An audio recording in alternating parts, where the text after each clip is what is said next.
Bonjour à tous, ici c'est Costanza de Aradiel Ishaya Costanza.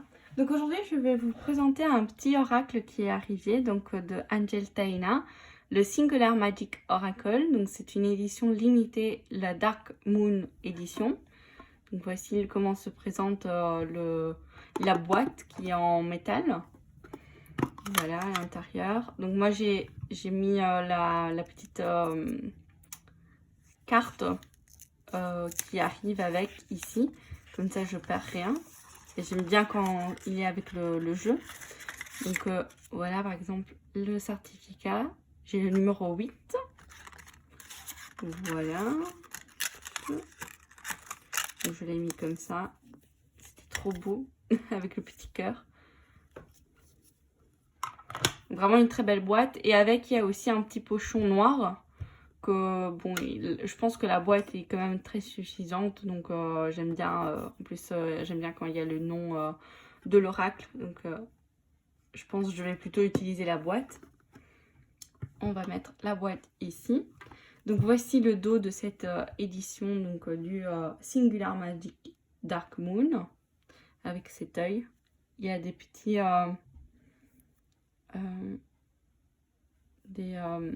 comment dire, des étoiles. Donc c'est finition glossy, vous voyez, glossy. Les tranches sont argentées, elles sont juste magnifiques. Je m'excuse que il n'est pas en ordre parce que je l'ai déjà utilisé. Donc on va tout d'abord commencer par des cartes supplémentaires parce que c'est un oracle de 50 cartes il me semble.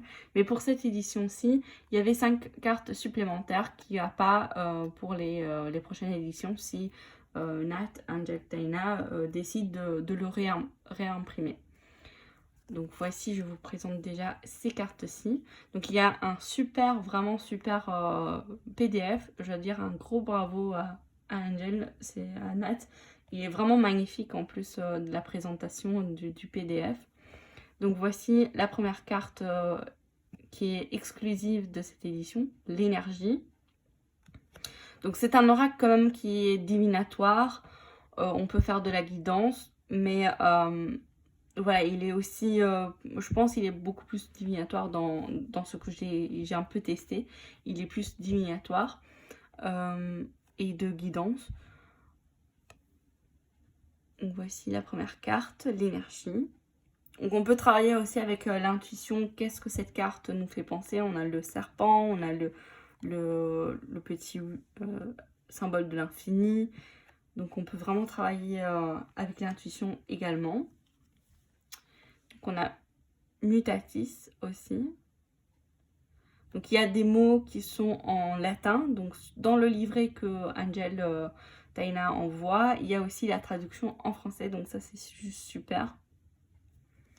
Même si bon, je suis italienne donc je comprends un petit peu le latin.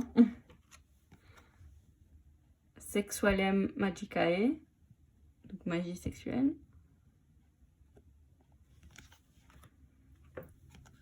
La tentation avec la diablesse ici.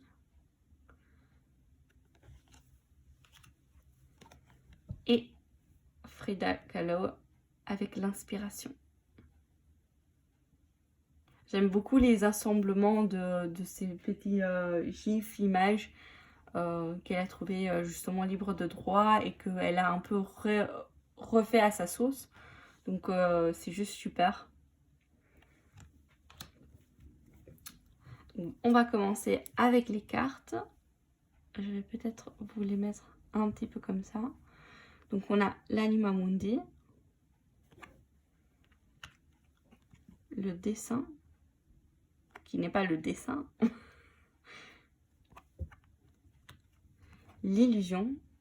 J'aime beaucoup ces yeux comme ça, en mode vraiment ça donne l'effet d'illusion. Et de faire attention à qu'est-ce qu'on regarde en fait.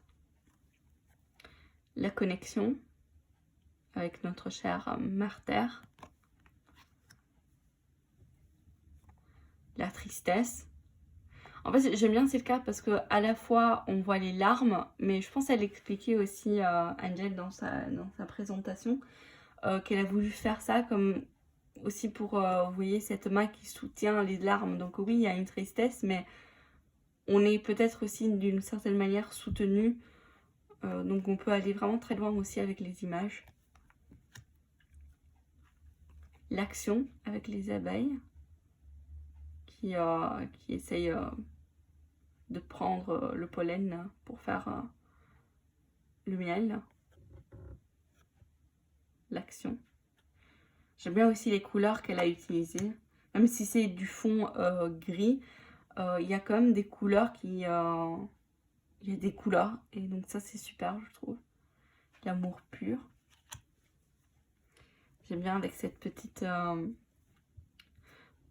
papillon qui peut représenter peut-être la légèreté, la transformation, la tribu.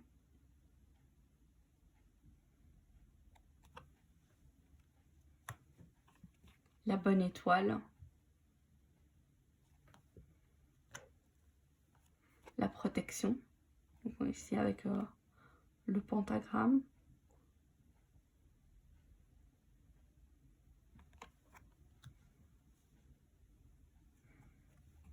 Les saisons, donc on a l'hiver. La chance. Magicae avec le petit chat noir et le corbeau. Et la lune. L'abondance.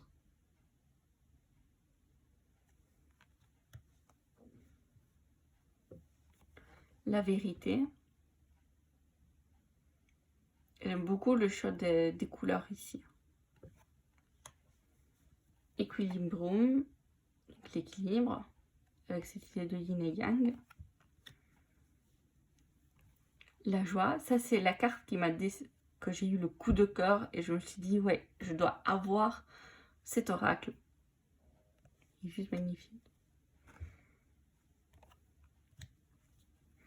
Les ancêtres.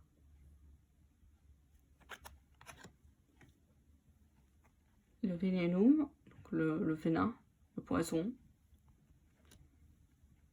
Donc il y a quand même des cartes positives et des cartes négatives. C'est vraiment très, très équilibré. Donc tout va bien. La carte OK. Les racines, qui est aussi lié au chakra du racine. Manifesto, donc je manifeste, hein, dans l'idée de manifestation d'intention. Donc là on peut trouver la boule de cristal, donc qu'est-ce qu'on regarde, donc on peut manifester ce qu'on veut regarder dans cette boule de cristal. Cogito ergo sum. Donc homo, et il y a aussi féminin, je pense. Attendez, je la retrouve.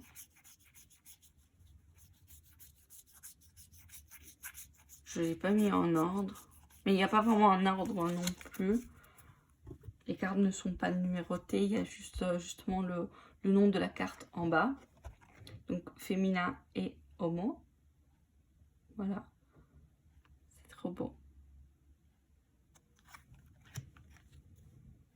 On retrouve la petite carte ici de présentation, les honneurs, avec le chapeau de sorcière.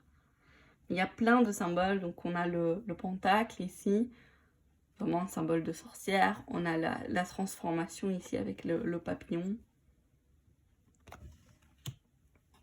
On a la carte oui.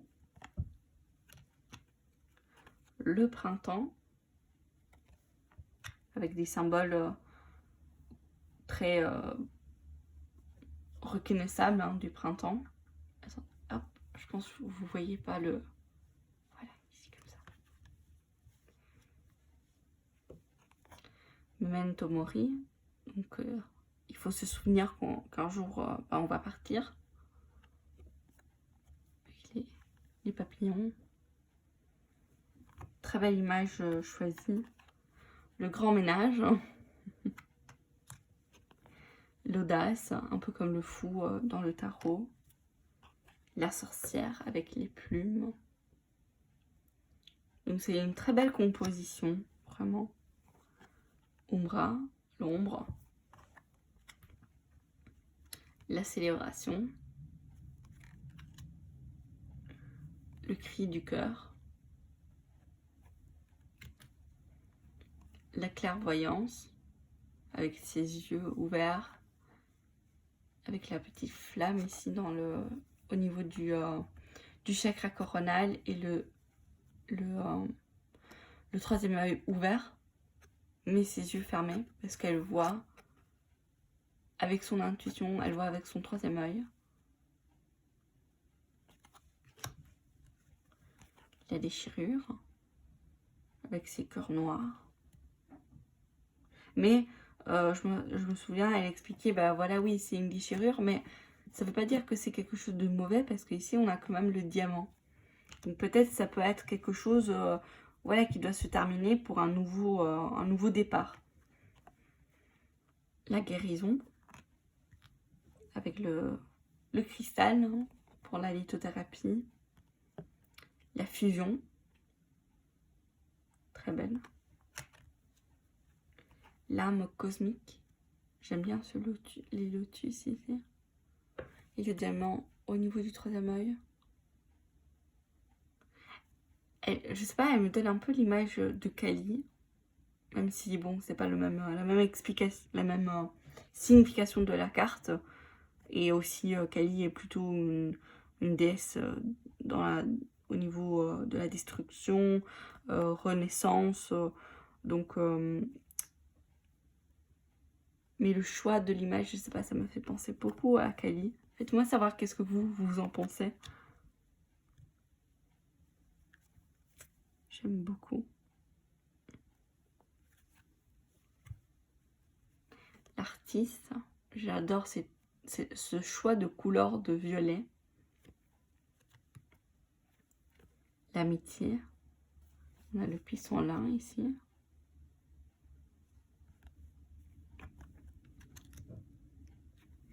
Le plaisir avec le Love Potion for you. La nature avec le chakra, je pense, sacré.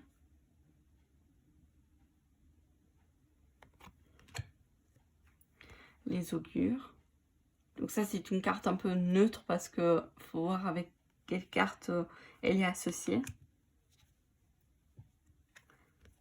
L'attente, ce corbeau.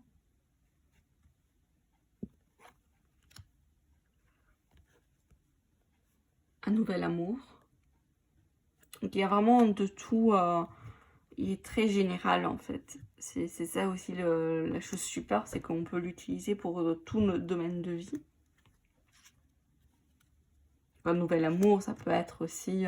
moi, je le vois aussi comme une union. Donc, si elle sort, par exemple, dans un tirage professionnel, ça peut être une nouvelle union ou bien un nouveau projet du cœur. Voilà, après, c'est à vous aussi un peu de vous approprier le jeu.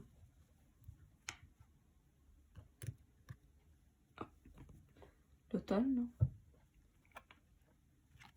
J'aime bien les pumpkins. L'été, avec la coccinelle. La grâce. Ça me fait penser aussi un peu à la paix. La grâce, la paix.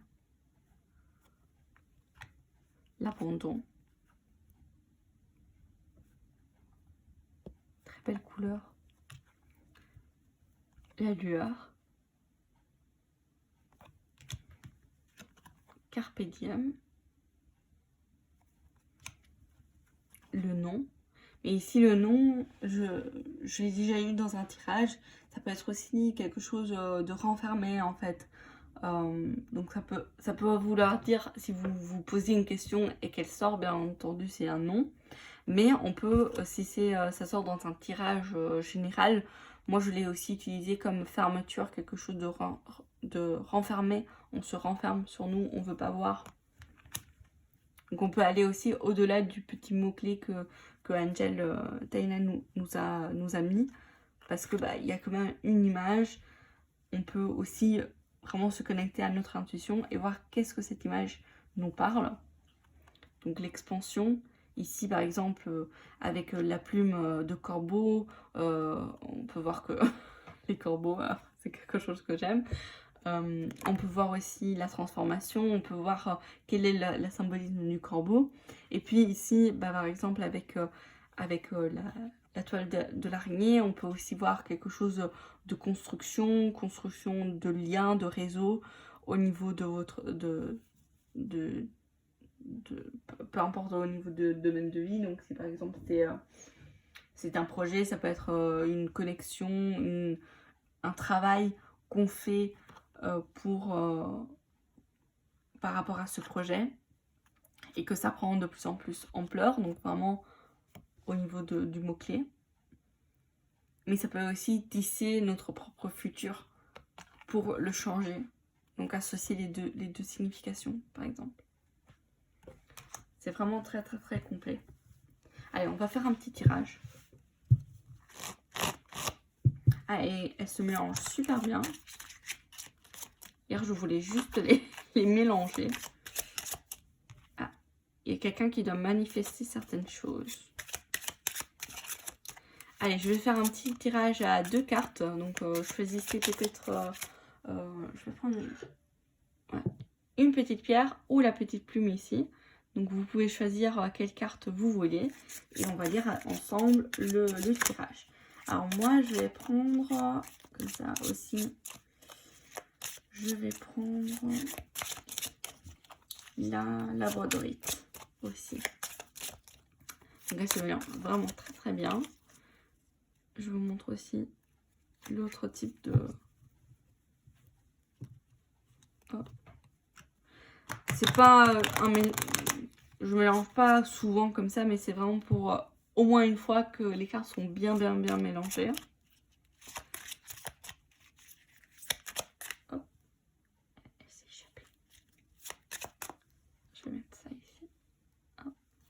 Donc je vais aller en intuition, hein. Je ne vais pas me référer au livret, au petit PDF qu'il y a avec.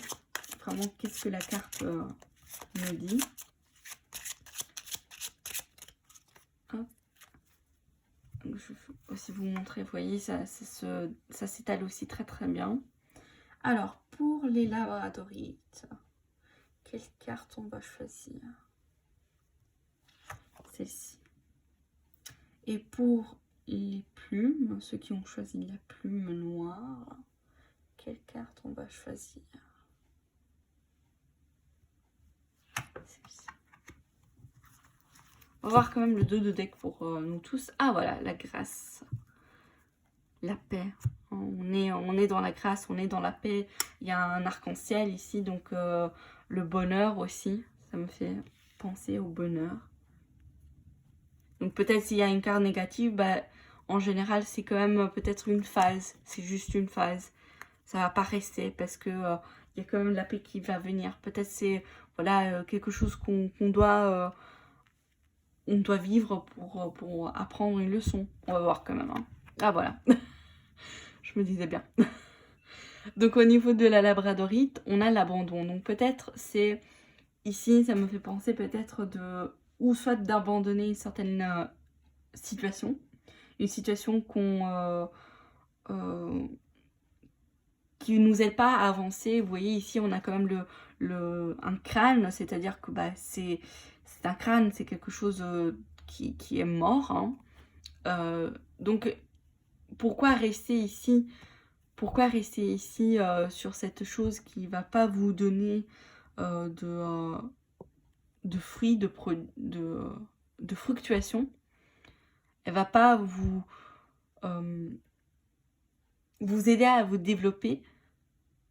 Donc des fois, il faut abandonner certaines choses et aller de l'avant parce qu'il y a la grâce qui vous attend ici. Il y a une paix, il y a un bonheur. On a l'arc-en-ciel. Hein, derrière l'arc-en-ciel, souvent, on a la légende qu'il y a un trésor. Donc, peut-être il y a certaines choses à abandonner pour pouvoir retrouver ce bonheur. Ou bien ici on vous dit que peut-être vous êtes dans une peur d'abandon. Et donc peut-être vous voulez maintenir ça parce que vous avez peur soit qu'une personne vous abandonne, ou soit, oui, c'est souvent une personne ou une situation, vous vous mettez dans une situation que vous avez déjà eu cette situation où des personnes, par exemple, vous ont abandonné. Mais si on vous dit que peut-être, n'ayez pas peur parce qu'il y a quand même la grâce ici. Il y a quand même le bonheur. Donc certaines choses, il faut laisser aller. Il faut abandonner certaines situations. Et si la personne aussi, peut-être vous abandonne, n'ayez pas crainte, il y a quand même la paix ici. Il y a quand même le bonheur.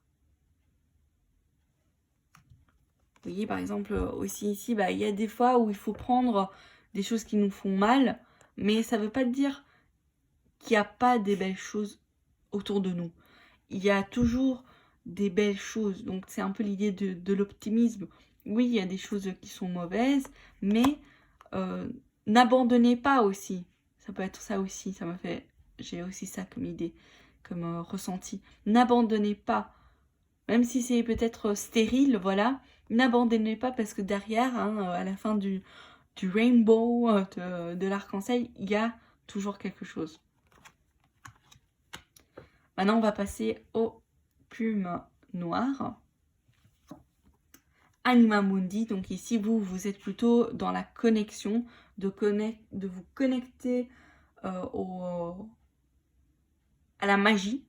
Avec la licorne, ici, ça me fait penser à la pureté, à la magie. Donc peut-être quelque chose en vous, soit à votre enfant intérieur. Reconnectez-vous plutôt à votre enfant intérieur. Suivez votre instinct, votre créativité aussi, ça me vient. Et vous retrouverez peut-être une certaine grâce. Vraiment ici, j'ai plus l'idée de grâce. Ça peut être aussi que peut-être dans votre vie, vous êtes un peu tumulté des événements. Peut-être vous êtes en France et voilà, c'est compliqué avec en ce moment. Ici en Belgique aussi un petit peu. Mais ici on vous dit de vous reconnecter aussi à vos plaisirs, à votre enfance, à ce qui vous fait plaisir, parce que voilà, vous retrouverez cette grâce dans votre vie et aussi donc la paix, le bonheur. Donc voilà le message pour vous, ceux qui ont choisi les plumes. N'hésitez pas à me dire en commentaire si ça vous parle. Et donc voilà, je vous dis à bientôt pour une autre vidéo. Donc voilà, donc aujourd'hui, ça a été l'oracle Singular Magic. Bye bye!